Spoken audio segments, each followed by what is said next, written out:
Okay ဒီနေ့ကကျွန်တော်တို့မင်းမြတ်ထားတာ Messenger မှာမင်းမြတ်ထားတာလေးရှိပါတယ်။ဘာလဲဆိုတော့ဘာအကြောင်းအရာလဲဆိုတော့လက်တော့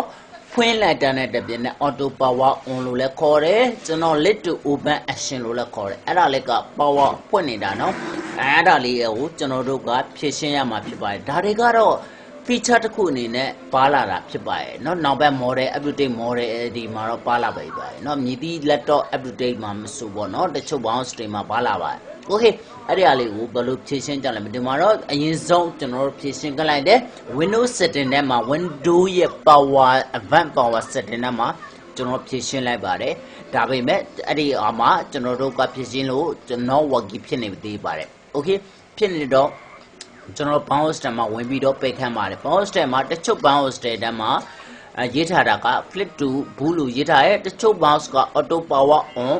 lit လို့ရေးထားတယ်တချို့ကျတော့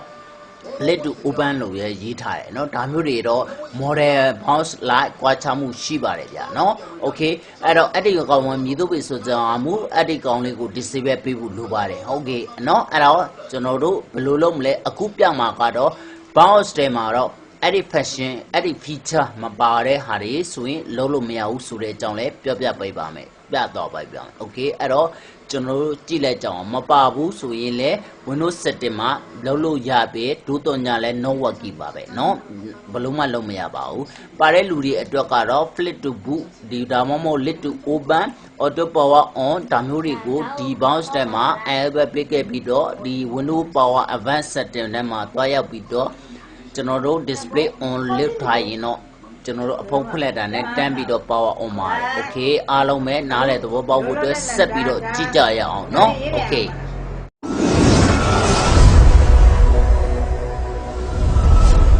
ကျွန်တော်ဒီနေ့ဖော်ပြမဲ့ဗီဒီယိုချပြတဲ့ငန်းစာကတော့ကျွန်တော်တို့ laptop ဖွင့်ရင်ကျွန်တော်တို့အဖုံးဖွင့်လိုက်ပေါ့နော် laptop အဖုံးဖွင့်လိုက်ရင်တန်းပြီးတော့ဖွင့်တယ်အဲ့ဒီကောင်ကို let to open လို့လည်းခေါ်တယ်သူသိမှာ play to boot လို့လည်းခေါ်တယ်နော်အဲ့ဒီကောင်လေးကိုတချို့ကတော့ကြိုက်တယ်တချို့ကတော့မကြိုက်ဘူးဟုတ်ပြီအဲ့ဒါလေးကိုမြည်သူတော့ disable enable လုပ်မယ်ဆိုတော့ကျွန်တော်ဖော်ပြမှာဖြစ်ပါတယ်နော်အဲ့တော့မိမိရဲ့ motherboard အလိုက်ကျွန်တော်တို့ bounce တဲ့ကိုဝင်တက်ဖို့တဲ့လိုရတယ်ခင်ဗျာနော်အဲ့တော့အစားဆုံးလိုက်ပြီးတော့ကျွန်တော်တို့ကြည့်ရှုလိုက်ကြရအောင်နော်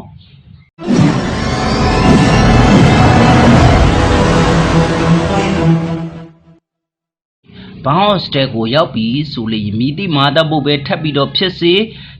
power management power လို့လည်းခေါ်တယ်တချို့ကျတော့ configuration အောက်မှာရှိတယ်တချို့ကျတော့ power management အောက်က power ထဲမှာရှိပါတယ်เนาะအဲ့တော့ကျွန်တော်တို့ကသွားပါမယ်ခင်ဗျာကျွန်တော်ဖြီးချလိုက်တယ် okay ဒီမှာပါတဲ့ဟာကပါတယ် motherboard တွေပါတယ် motherboard တွေမပါပါဘူးမပါတဲ့ motherboard တွေ okay မပါတဲ့ motherboard တွေကိုလည်း bounce update လုပ်ခြင်းအဖြစ်ပါနိုင်ပါတယ်เนาะ okay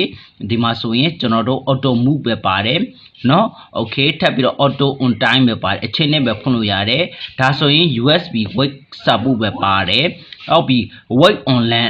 wireless LAN နဲ့ LAN နဲ့ပေါ့ကျွန်တော်တို့ကဖွင့်လို့ရတယ် okay ဒီမှာဆိုရင် ADN D နဲ့ပဲဖွင့်လို့ရတယ်ဒါမျိုးတွေပေါ့နော် okay အဲ့တော့မိမိ motherboard ဘုတ်အလိုက်ကွာခြားမှုရှိတယ်ဆိုတဲ့အကြောင်းကိုသိလောက်ပြီးထင်ပါတယ်เนาะကျွန်တော်ကဒီမှာမပါဘူးမပါတော့ကျွန်တော်တို့ကpower option Windows က power option မှာကျွန်တော်တို့မြည်သူပင်ဖြစ်စေကမူကျွန်တော်တို့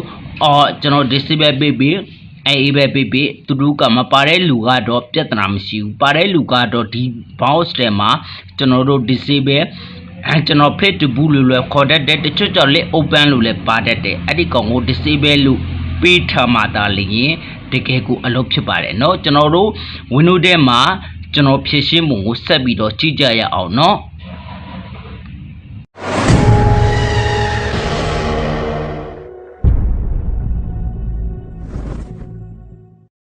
ကျွန်တော်တို့ဒီ Windows ထဲကိုရောက်ပြီဆိုရင် Windows ထဲမှာဘယ်လိုလုပ်မလဲကျွန်တော်တို့ဒီ let to open let to close ကိုမြည်သူတော့လှုပ်ဆောင်မလဲဆိုတာကိုဆက်လက်ပြီးတော့ဖော်ပြမှာဖြစ်ပါတယ် let to open မှာကျွန်တော် action လုပ်ချင်တဲ့လူတွေကဒီထဲမှာ working မဖြစ်ဘူးဆိုရင်ကျွန်တော်တို့ bounce ထဲမှာတွားလို့ဖို့လိုပါတယ်เนาะ bounce ထဲမှာလည်းပါမှဖြစ်မှာပါ bounce ထဲမှာပါတဲ့လူတွေက let to open action ကိုယူလို့မရပါဘူးเนาะ okay ဟုတ်ပါခုနကတော့ကျွန်တော်ဒီစစ်တဲ့အများစုမှာတော့ပါပါတယ် up to date အခုလက်ရှိ laptop အများစုမှာပါတယ် model ဟောင်းအများစုမှာပါကျင်တဲ့ဟာလည်းပါတယ်ပါကျင်တဲ့ဟာလည်းမပါဘူးเนาะ okay အဲ့ဒါလေးကိုဖော်ပြမှာဖြစ်ပါတယ်အရင်ဆုံး control panel ကိုတွားဖို့လိုပါတယ်